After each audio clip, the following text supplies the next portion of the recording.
ঢাকায় বিশেষজ্ঞ চিকিৎসক, নার্স ও সরঞ্জাম পাঠাচ্ছে ভারত। রাজধানীর উত্তরায় মাইলস্টোন স্কুল অ্যান্ড কলেজে যুদ্ধবিমান বিধ্বস্তের ঘটনায় আহতের চিকিৎসা সহায়তা করার জন্য ভারত থেকে বিশেষজ্ঞ চিকিৎসক, নার্স এবং বিশেষায়িত কিছু চিকিৎসা সরঞ্জাম ঢাকায় পাঠানো হচ্ছে বলে জানা গেছে। দুই দেশের পররাষ্ট্র মন্ত্রণালয়ের মধ্যে আলোচনার ভিত্তিতে এই পদক্ষেপ চূড়ান্ত হয়েছে বলে জানিয়েছেন সংবাদ মাধ্যম বিবিসি। দিল্লিতে ভারতের পররাষ্ট্র মন্ত্রণালয়ের একটি উপস্থ সূত্র বিবিসিকে এই তথ্য বলেছেন। আমরা আশা করছি দুজন বিশেষজ্ঞ চিকিৎসক যাদের বার্ন ইউনিটে কাজ করার দীর্ঘদিনের অভিজ্ঞতা আছে, তারা নার্সদের একটি ছোট টিম নিয়ে আজই মঙ্গলবার 22শে জুলাই ঢাকায় পৌঁছে যাবেন।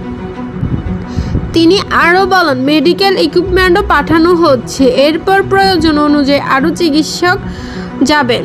জানা গেছে, সোমবার এই দুর্ঘটনার পর ভারতের পররাষ্ট্র সচিব বিক্রম মিশ্রি বাংলাদেশের পররাষ্ট্র সচিবকে ফোন করেন এবং যে কোনো প্রয়োজনে সাহায্য করতে প্রস্তুত সে কথাও জানান।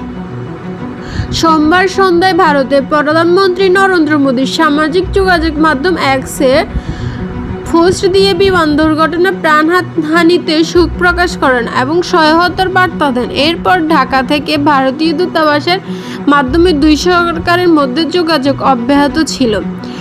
বিবিসি বলেছে, ঢাকায় সরকারের পক্ষ থেকে দিল্লিতে জানানো হয়েছিল বেশিরভাগ ভুক্তভোগীর শরীর পুড়ে গেছে, তাই এই দগ্ধ রোগীদের চিকিৎসার জন্য বিশেষজ্ঞ দল, ইকুইপমেন্ট ও ওষুধপত্র পেলেই সবচেয়ে সুবিধা হবে।